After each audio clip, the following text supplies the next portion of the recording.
வண்ணமயிலேறும் என் தங்கவடிவேலோ, கந்தனுனை காண தினமோடி வருவேனோ, செந்தமிழை காக்கும் வேல் சேவல் கொடியானோ, எண்ணி எண்ணி பாடும் என்னை கந்தன் அறிவானோ. தோளிலே பால் காவடி சுமந்து ஓடினேன், மேடு பள்ளங்கள் கடந்து ஆடினேன், அவன் ஆலயம் நுழைந்து பாடினேன், வடிவேலனை நினைந்து. தோளிலே பால் காவடி சுமந்து ஓடினேன், மேடு பள்ளங்கள் கடந்து ஆடினேன், அவன் ஆலயம் நுழைந்து பாடினேன், வடிவேலனை நினைந்து. அறிவோம் ஆன்மீக நாமம் அன்பர்களுக்கு என்னுடைய பணிவான நமஸ்காரம். இன்றைக்கி பங்குனி உத்திரம்.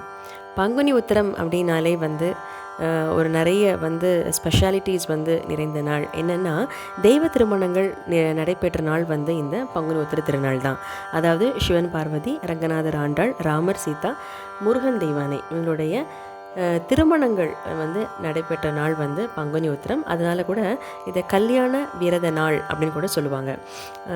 அதனால் இந்த நாளை நம்ம நமக்காக பயன்படுத்திக்கலாம். யாரெல்லாம் வெயிட்டிங் ஃபார் மேரேஜோ, ஆண்களாக இருந்தால் எனக்கு ஒரு ராஜகுமாரி அமையணும் அப்படின்னும், பெண்களாக இருந்தால் எனக்கு ராஜகுமாரன் அமையணும் அப்படின்னு சொல்லி மனதார நீங்கள் தெய்வத்துக்கிட்ட பிரார்த்தனை பண்ணுங்கள். கோயிலுக்கு போங்க. உங்களால் முடிஞ்ச விஷயங்களை நீங்கள் இறைவனுக்காக நீங்கள் அர்ப்பணம் செய்யுங்க. ஏன்னா பிகாஸ் நமக்கு 70% ஆஃப் த லைஃப் அப்படிங்கிறது நம்ம லைஃப் பார்ட்னர் கூட தான் நம்ம ஸ்பெண்ட் பண்ணுவோம் டைமை.